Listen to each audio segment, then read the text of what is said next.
So sa video na to, I'll be sharing with you my personal opinion sa isang viral video ni Coach Rendon. Kapag hindi nakakatulong sa inyo, hindi kayo masaya, iwan nyo. No filter, I'll be sharing with you ano yung thoughts ko, ano yung beliefs ko, ano yung mindset ko.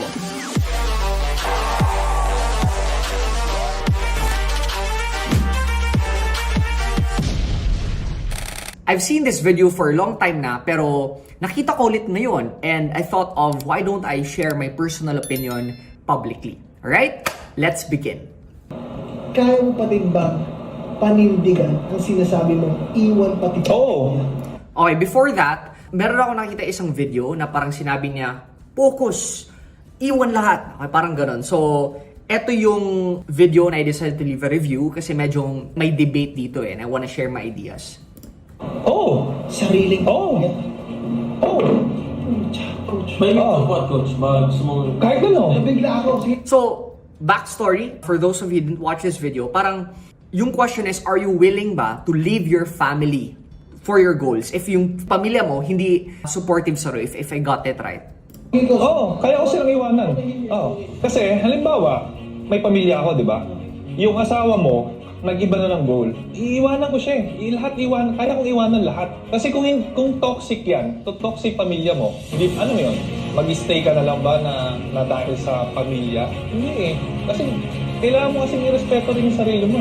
Kaya, for example, pag lumaki anak ko, pag iniwan niya ako, maintindihan ko yun. Kasi right niya yun eh. Pag nakaisip yan, hindi mo na control yung tao eh. Okay, let me pause there. So, the reason why gusto ko share tong thoughts ko, kasi maraming nag-bash kay Coach Rendon na parang you don't understand, nasasabi mo yan kasi wala kang pamilya, ang selfish mo naman, you know, these types of negative comments. And ako, naintindihan ko both sides. Naintindihan ko yung side ni Coach Rendon and naintindihan ko yung side na mga hindi na naka-understand. Okay? And I believe meron siyang point, pero iba lang yung pagsabi niya that can be misinterpreted by the public. Okay? What does this mean? So, sabi niya na pag nag-iba yung goal, iwan mo. So, I think yung ibig sabihin niya na goal is that kung iba yung belief, iba yung values, not really goal, kasi if literal na goal, I would disagree. Kasi, for example, gusto mo maging lawyer, tapos yung asawa mo gusto maging businessman, since gusto mo na yung asawa mo maging lawyer din, parehas kayo na profession, di iwan mo na. I don't believe that, right? Of course, every person have different goals, they have different hobbies, they have different wants, so you also cannot force your partner na parehas kayo ng goal. So, with regards sa goal, I think, hindi ibig sabihin talaga goal. Yung ibig sabihin ni Coach Rendon was that, kung toxic. And I think, if yung asawa mo or yung pamilya mo toxic, here's what I would be doing. Okay? Before iwan ko yung pamilya ko, I would be letting them understand my beliefs. Okay? Because, let me give you a quick backstory. Yung family ko, ako, and my parents, we have different background. Okay? Or sabihin lang natin na iba yung gusto ng parents ko versus me. Okay? So my dad, when I was young, he really wanted me to apply for San Miguel, for Nestle, all these big companies. And sabi niya, if you apply to these big companies, number one, you have stability. Number two, you get compensated well. Number three, is you have these bonuses. You have 13th month pay, 14th month pay, you have health insurance, whatsoever. So, ito yung belief ni Papa. Ako naman, yung belief ko, gusto ko maging entrepreneur. Hindi ko gusto maging entrepreneur because gusto kong yumaman. Gusto ko maging entrepreneur, it's because feeling ko, yun yung calling ko. Okay? And most probably, my parents don't understand that kasi hindi yun yung naging calling nila. Because they were employees for 40 years. Okay? And nothing bad with that. Yung point ko lang is every person have different beliefs, have different values, have different goals, and most of all, different family upbringing and mindset. Okay? Here's what happened kasi. When I was young, yung belief ko was the belief of my parents. Okay? However, when I was in college, they stayed na in Bohol, and I was on my own. Therefore, in that span of years, I was able to change my beliefs the way I want it to be. Okay? So therefore, dun na nagsistart yung conflict. Kasi I was already, it's kind of like parang I'm out of the house and I don't listen to them every day. Okay? So, kumbaga, yung akala ko truth before is not really a truth. It's just a belief. What's the word? A belief. Okay? So, for example, si Coach Rendon, yung belief niya is, if you do not support me in my goal, then I should leave you because I have to prioritize myself. Possibly, yun yung naging belief niya and became his truth. It's because of his family upbringing, because of his experience. Okay? Now, the reason why people do not understand, it's because you have different experience and different family upbringing. Your family upbringing might be a family-oriented na family first before goal, family first before career. Okay? And kaya sinishare ko to, it's because naintindihan ko yung both parties. Okay? It's because, again, to give you a quick backstory, gusto ko mag-network marketing. Pero my parents were discouraging me, it's because pinapayaman ko lang yung mga may-ari. And hindi ko naman talaga ginagawa yung MLM dahil gusto kong yumaman eh. Ginagawa ko siya to be able to build my character, to be able to build my skill, and to learn. I am enjoying it. Right? And ako, before, syempre, yung tuloy ng upline ko, iwan mo yung ano. Parang ganun, parang Iwan Pamilya. Parang, you're doing this for your family naman. Hindi mo naintindihan yung parents mo. I mean, your parents will understand you, which is, I totally agree. Your parents will understand you. But instead of leaving them and like blocking them, kasi for example, if you are doing network marketing, your friends don't understand you, you block them, you unfriend them, you just cut these strings, right? But instead, you want to understand what your friend is thinking. Okay? For example, nagne-networking ka sa ibang tao, because of their beliefs, akala nila that you are scamming people. And because ganun yung naging belief ng isang tao, you cut your friendship just like that. In fact, ikaw, watching this video, ikaw yung dapat mag-understand. Magpapasalamat ka because not most people understand your shoes. Okay? Not all. But ikaw na lang mag-understand sa kanila. That's why, even up until now, me and my parents, we have different beliefs. Okay? So for example, my dad wants to save every single penny. Parang like, if given the chance to save 100%, he does it. Ako, that was my belief back then, and then it changed over time. Yung belief ko na ngayon is, it's good to save, but you should allocate a percentage, sa akin it's 10%, for you to spend to your wants. Okay? And the purpose of this is to treat yourself. So, for example, kung kumikita ka ng 100,000, you spend 10% to spend for your wants. This is to value yourself. Ito yung igagastos mo if you want to do business flights, or business class flights, or you want to spend it on a movie, or a massage, or a good restaurant. I'm gonna do that so that I feel valued at the present. So I'm saving for the future at the same time feel valued for the present. I shared that to my dad and he disagreed. And at first I felt offended. Sabi ko, hindi na ako mag-share sa'yo. Pero after a few months or years, parang nirealize ko, okay, it doesn't mean na Papa is also wrong. It's just that this is his truth. Ito yung tama para sa kanya. Okay? So let's go back to the video. Kung paano yung gusto kong maging niya, ay hindi niya gusto. So gusto ko rin sa lahat na nanonood ng mga magulang, tanggalin na natin yung paniniwala na dapat masunod yung magulang kung ano yung gusto ng at kung ano yung magiging career or buhay ng anak. Tanggalin mo na yun. Okay, let me pause. So, the reason why yung mga magulang parang, dapat maging nurse ka, dapat maging lawyer ka. First of all, my mom wants me to become a lawyer. Tama, I agree with that. Natanggalin mo kung ano yung gusto. For example, gusto mo maging lawyer yung anak mo. Pag hindi siya naging lawyer, maging unhappy ka. I believe that is a mistake for most parents. And here is my personal explanation. Okay? Most parents kasi love their children so much that they think and they believe, again, different beliefs per person, they believe that being a lawyer is equal becoming successful. Or pursuing this path will help my child become successful, therefore I would force my child to do this. And parents or children watching, your parents are doing that Not because they want to control you, but because they love you so much that if you follow what they do, they will have peace of mind. Does that make sense? So for example, my mom is so worried about my future. That's why she wanted me to become a lawyer. Pero entrepreneurship is in my blood. Entrepreneurship is what makes me happy. So habang I was building up my career, she was still encouraging me to go back to law whatsoever. But nung time na I was able to support the family na, dun ko na yan explain sa mom ko. Explain ko na, Ma, I know you want me to become a lawyer because that is your belief. Akala mo pag naging lawyer ako, maging successful ako, and I will be good for life. Ma, your belief is not my belief, and I have a different belief, and this is what makes me happy. Ma, question, do you want me to become happy? Sabi niya, yes. Ma, this makes me happy. I believe if I do what makes me happy, hindi ako mapapagod for the rest of my life. Okay? Now, children, no, watching. If ever again that your parents, for example, I have a friend na he doesn't want to go to college na. He doesn't want to finish his studies. He doesn't want to finish college.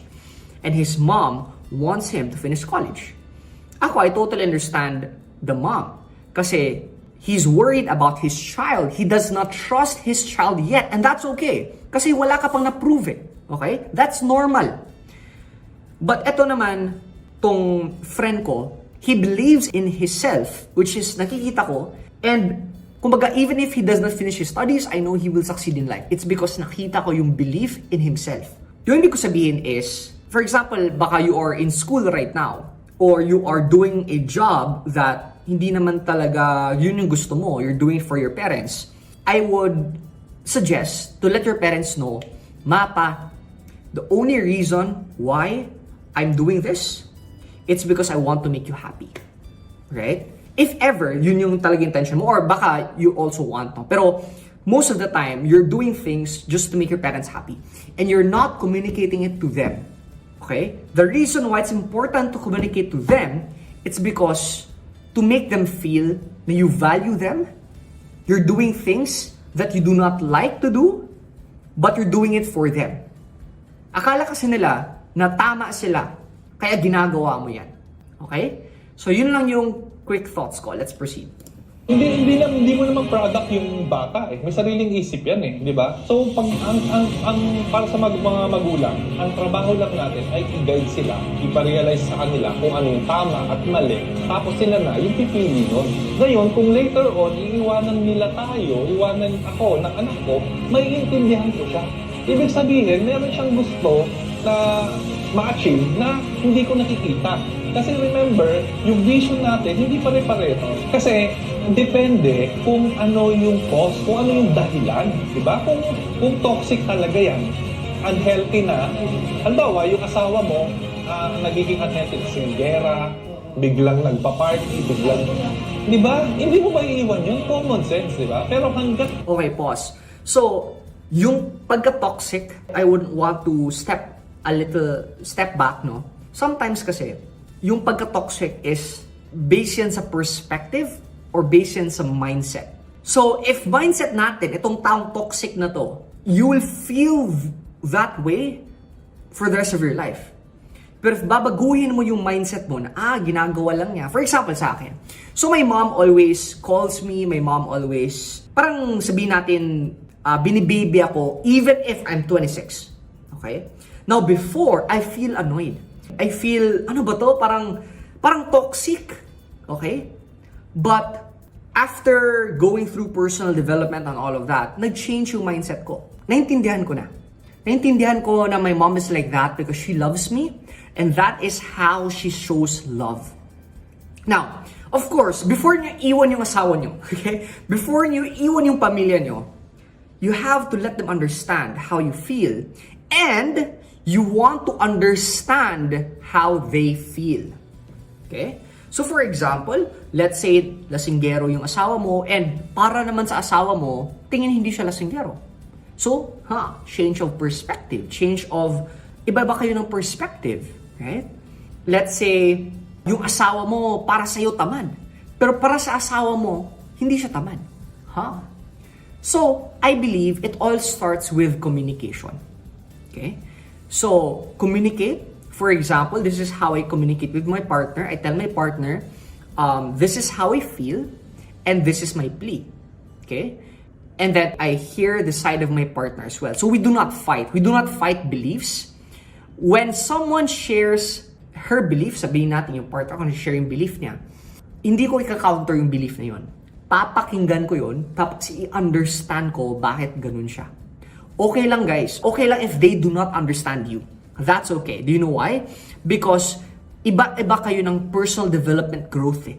Possible na ikaw dumaan ka ng matinding personal development at mas maintindihan mo yung ibang tao. Pero yung ibang tao, intindihin mo na lang na hindi sila katulad sa'yo. Does that make sense? Okay. Kaya mo pang gawa ng paraan. Isave mo yung relationship ninyo. Hindi ka na sinusuportahan. Halimbawa, hindi ka na sinusuportahan ng pamilya mo. Anong gagawin mo? Ayaw ka suportahan. May gusto kang gawin. Gusto mong mag-bike.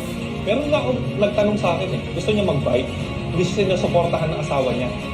Diba? Anong gagawin mo? Gusto mo, iwanan mo. Kung kaya mo. Diba? Kung ayaw mo naman, mag-tiis ka. Ayos. Wait. So, about bike, okay, I totally understand that. There's a possibility. For example, gusto mo mag-bike, tapos yung asawa mo, hindi ka pinapayagan mag-bike. Again, what you have to do is you want to understand, bakit ganun yung mindset ng asawa ko? Instead of you like, grabe mo naman. Intindihan mo yung asawa mo. Ask ano yung history niya, ano yung experience niya. Baka meron siyang boyfriend in the past na nagbike tapos nagkalandian ng ibang babae, for example. And again, it's not her fault. It's just a past trauma. The past trauma now became a truth for her, which is again, ikaw, iba yung experience mo. Okay? So number one, you want to understand, it's your responsibility to understand the other side, not their responsibility to understand you. Kasi they would not understand you. Okay? Do not expect other people to understand you, but it's your obligation to understand other people why they think like that. Okay?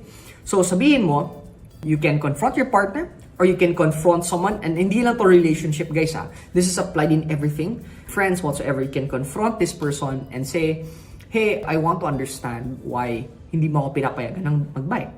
Ganito, okay. So instead of you countering, very, very important, do not counter the beliefs of someone. Okay? You adjust. Okay.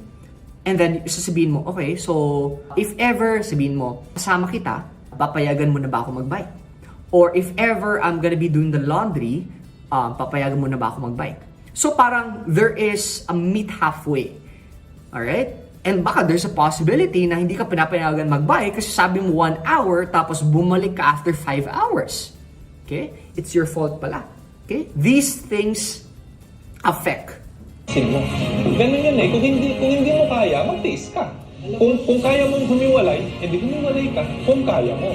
Basta ang goal dyan, kapag hindi nakakatulong sa inyo, hindi kayo masaya, iwan nyo. Kahit sino yan. Walang label, pamilya, pinsan, best friend mo, kahit sino ka yan. Basta hindi ka sinuportahan, hindi ka masaya, iwanan mo. Kasi deserve mo na maging masaya. Kapag ang tao hindi ka gustong maging masaya, hindi ka totoong mahal nun. Tama? Kung pamilya mo talaga yan, kung mahal ka talaga niyan, maiintindihan ka niya sa pag-iwan mo sa kanya. Kasi gusto kong maging masaya ka rin. Tama? Okay. Now, most probably, marami kang mga kasama na hindi ka sinusuport. They're not supporting you. Possible, yung family mo is not supporting you. Now again, balik tayo, understand them. Baka they love you so much, and baka they think na what you're doing is hindi nakakabuti sa'yo. So that's why they don't support you. Again, it is not your fault. It is also not their fault why they're like that. Because there's a possibility that a past experience became a truth, and therefore, para sa kanila, this is my truth. Ikaw na lang mag-realize for her or for other people. Okay? Kaya yung anak ko, papanood mo to pag lumaki ka na. Kung iniwan mo ako, okay lang sa akin. Kasi gusto kita maging masaya. Willing akong mag-sacrifice dun sa idea ng family kuno para lang maging masaya ka. Kasi ibig sabihin, may gusto kang marating, may gusto kang mapatunayan, kaya mo ginawa yan. Diba? Ayun, thank you so much for watching this video. Let me know in the comments below if ever you have ideas or thoughts na you agree, and also let me know in the comments below if you have thoughts, yung mga shinare ko na you disagree. I'll be reading all of your comments below this video. Of course, if you want to get notified for more contents, go ahead and click subscribe. This is Fibo Lim once again. Achieve success, live with happiness, enjoy the good life. See you in our next video.